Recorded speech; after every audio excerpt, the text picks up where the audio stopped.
নমস্কার বন্ধুরা, অর্ণব ইলেকট্রনিক চ্যানেলের পক্ষ থেকে আজকে আপনাদের সবাইকে এই ভিডিওতে স্বাগত জানাই। বন্ধুরা, আজকে এই ভিডিওতে খুব ইম্পর্টেন্ট আপডেট নিয়ে কথা বলবো, ইম্পর্টেন্ট কয়েকটা টিপস নিয়ে কথা বলবো। তো ভিডিওটাকে প্রথম থেকে শেষ পর্যন্ত দেখবেন। হতে পারে ভিডিওটা হয়তো একটু লং হবে, বাট এই ভিডিওটা দেখার পরে আপনাদের আর কোনো রকম কোনো ডাউট থাকবে না। আমাদের পশ্চিমবঙ্গে বিভিন্ন ডিস্ট্রিক্ট থেকে প্রচুর মানুষে কিন্তু যুবসাথীর জন্য অ্যাপ্লাই করেছেন। যুবসাথীর টাকা ঢুকেছে, যুবসাথীর টাকা ঢুকছে এইরকম নিয়ে প্রচুর ভিডিও আছে। 60-70% হচ্ছে ফেক ভিডিও। কোথাও কোনো জায়গা থেকে স্ক্রিনশট নিয়ে এআই হেল্প নিয়ে ছবি টবি দিয়ে ভিডিও বানিয়ে পুরো সবাই বলে দিচ্ছে যে যুবসাথীর টাকা ঢুকেছে। এদিকে এক শ্রেণীর মানুষ, মানে একটা বড় শ্রেণীর যুবক বা যুবতীরা কিন্তু অলরেডি টাকাই পায়নি। তবে এটাও ঠিক কথা আছে, বেশ কিছু ক্যান্ডিডেটের অ্যাকাউন্টে কিন্তু অলরেডি যুবসাথীর টাকা ঢুকে গেছে। এর মধ্যে অনেকের কিন্তু মিসকনসেপশন আছে যে যারা অফলাইনে ফিল আপ করেছে তাদের টাকা আগে ঢুকছে, যারা অনলাইনে ফিল আপ করেছে তাদের টাকা পরে ঢুকছে, এরকম অনেকের মিসকনসেপশন আছে। তো অ্যাকচুয়ালি বিষয়টা কি, কেন লেট হচ্ছে বা কেন টাকা ঢুকতে দেরি হচ্ছে বা কেন ডিলে হচ্ছে, তো এটাই আজকে আমি আপনাদেরকে বলবো। তো বন্ধুরা, আপনারা একটা টার্মিনোলজির সাথে হয়তো সবাই কম বেশি পরিচিত, সেটা হচ্ছে যে আধার সিডিং। তো ব্যাংকের সাথে আধার সিডিং ঠিকঠাক আছে কি না সেটা এখানে একটা বড় ম্যাটার। তো ব্যাংকের সাথে আধার সিডিং যদি ঠিকঠাক না থাকে তাহলে কিন্তু এই টাকা ঢুকতে কিন্তু সমস্যা হতে পারে। এইবার এইখানে একটা কনসেপ্ট চলে আসছে, ব্যাংকের সাথে আধারের লিঙ্ক আর ব্যাংকের কেওয়াইসি বা কেওয়াইসি। এখানে তিনটে কিন্তু টার্ম রয়েছে, আধার লিঙ্ক, আধার সিডিং আর কেওয়াইসি বা কেওয়াইসি। আধার লিঙ্ক সম্পূর্ণ আলাদা জিনিস, ঠিক আছে? আধার লিঙ্ক মানে কি, একটা আধার নাম্বারের সাথে আপনার মাল্টিপল ব্যাংক অ্যাকাউন্ট লিঙ্ক থাকতেই পারে। ভালো করে জিনিসটা বুঝবেন, একটা মানুষের কিন্তু মাল্টিপল ব্যাংকে ব্যাংক অ্যাকাউন্ট থাকতে পারে, জয়েন্ট হতে পারে, সিঙ্গেল হতে পারে। আর ব্যাংক অ্যাকাউন্ট থাকলে তার সাথে কিন্তু আধার লিঙ্ক এখন ম্যান্ডেটরি বা মাস্ট, কেওয়াইসির মাধ্যমে যেটা করা হয় আর কি। এইবার প্রশ্ন হচ্ছে যে সিডিংটা কি? আধার সিডিংটা হচ্ছে আপনি নিজে আপনার ধরুন চারটে আপনার ব্যাংক অ্যাকাউন্ট আছে, আপনার নিজেরই চারটে মতো ব্যাংক অ্যাকাউন্ট আছে বিভিন্ন ব্যাংকে। একটা স্টেট ব্যাংক হয়ে গেল, একটা পিএনবি হয়ে গেল, একটা এইচডিএফসি হয়ে গেল, আর একটা অ্যাক্সিস বা কিছু অন্য কোনো ব্যাংক হয়ে গেল। চারটে ব্যাংক অ্যাকাউন্ট আছে। এইবার সিডিংটা ডিপেন্ড করছে আপনার উপরে, আপনি কোন ব্যাংককে বাই ডিফল্ট চুজ করছেন বা চুজ করতে চাইছেন, যে ব্যাংকে আপনার এই সরকারি যে অ্যাসিস্ট্যান্স মানে ভাতা যেটাকে আমরা বাংলায় বলি, এই টাকাটা ঢুকুক, এইটাকেই বলে আধার সিডিং। অটোমেটিক্যালি দেখা গেল আপনার আধার সিডিং হয়ে আছে এইচডিএফসি ব্যাংকে অটোমেটিক্যালি। এইবার আপনি কি করলেন, যুবসাথীতে আপনি সিঙ্গেল অ্যাকাউন্ট দিয়েছেন কোন ব্যাংকের? স্টেট ব্যাংকের, ঠিক আছে? এইবার অটোমেটিক্যালি বাই ডিফল্ট সিডিং হয়ে আছে কোথায়? এইচডিএফসিতে। আর আপনি অ্যাপ্লাই করেছেন যুবসাথীতে স্টেট ব্যাংকের অ্যাকাউন্ট দিয়ে। তো কিভাবে সেখানে পয়সাটা ঢুকবে? হ্যাঁ, এইখানেও প্রসেস আছে যে আপনি স্টেট ব্যাংকে বাই ডিফল্ট আধার সিডিং করাতে পারেন। তো সেটাই আজকে এই ভিডিওতে ইন ডিটেল দেখাবো, আর এমনভাবে আপনাদেরকে পরিষ্কার করে জিনিসটাকে ক্লিয়ার করে দেবো।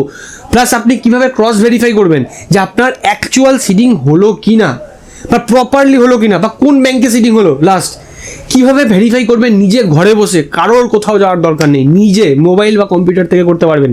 ভিডিওটা খুব ইম্পর্টেন্ট। কেন মানুষের টাকা ঢুকছে না, কেন টাকা ডিলে হচ্ছে, অন্যর টাকা ঢুকে গেছে, আমার টাকা কেন ঢোকেনি, আজকে ভিডিওটাকে প্রথম থেকে শেষ পর্যন্ত দেখুন। আশা করি আপনাদের পুরো ডাউটটাই ক্লিয়ার হয়ে যাবে। তো ফ্রেন্ডস, প্রথমত আধার সিডিং দেখতে গেলে কোথা থেকে দেখবেন? ইউআইডিআর অফিসিয়াল ওয়েবসাইটে যাবেন। এইখান থেকে আপনার অ্যাকাউন্ট লগ ইন করবেন, আপনার আধার নাম্বার দিয়ে, সেখানে ওটিপি আসবে, যেভাবে আর কি লগ ইন করতে হয় সেভাবে লগ ইন করবেন। লগ ইন করার পর এখানে দেখতে পাচ্ছেন ব্যাংক সিডিং স্ট্যাটাস, এখানে ক্লিক করবেন। পুরো আপনার ব্যাংক অ্যাকাউন্ট দেখিয়ে দেবে যে কোন ব্যাংকের সাথে বাই ডিফল্ট আপনার আধার সিড করা আছে। এরপরে কি করতে হবে? এরপরে যেতে হবে আপনাকে এনপিসিআই এর অফিসিয়াল ওয়েবসাইটে। তো এখানে চলে আসলাম এনপিসিআই এর অফিসিয়াল ওয়েবসাইটে। কাস্টমার অপশন থেকে ভারত আধার সিডিং এনাবেলার বলে আছে, বেস এই অপশনে আপনাকে ক্লিক করতে হবে।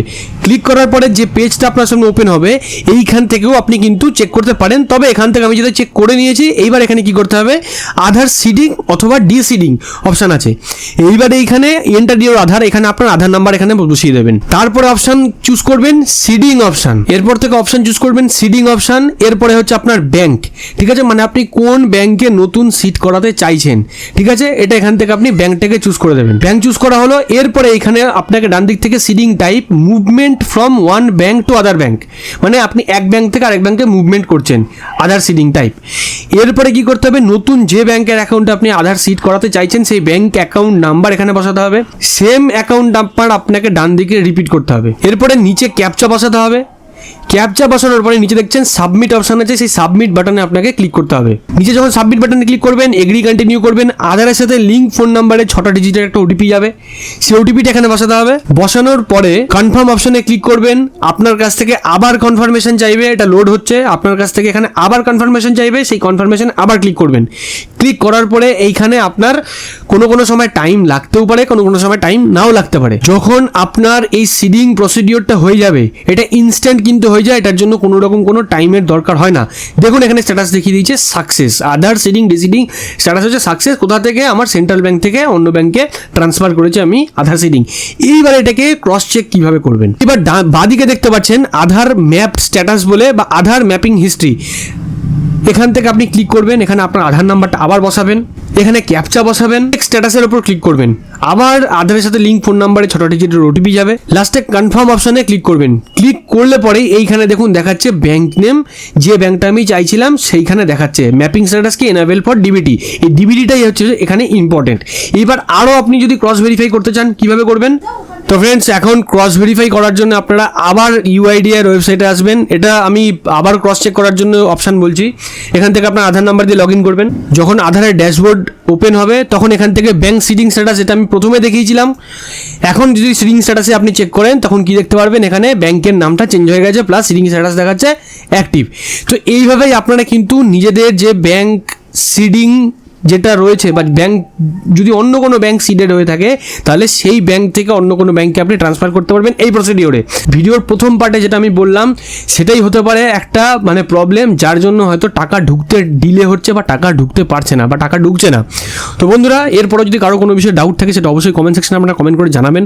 ভিডিওটা ভালো লাগলে অবশ্যই একটা লাইক করুন, ভিডিওটাকে অনেক বেশি করে শেয়ার করুন। এরকম ভিডিও আপডেট আরও তাড়াতাড়ি পাওয়ার জন্য চ্যানেলটাকে যারা এখনো সাবস্ক্রাইব করেনি অবশ্যই চ্যানেলটাকে সাবস্ক্রাইব করবেন, আর অলরেডি যারা সাবস্ক্রাইব করেছেন তাদেরকে অসংখ্য ধন্যবাদ। তো বন্ধুরা, ভিডিওটা যাতে শেষ পর্যন্ত দেখার জন্য সবাইকে ধন্যবাদ জানাই। ভালো থাকবেন, সুস্থ থাকবেন, বাই।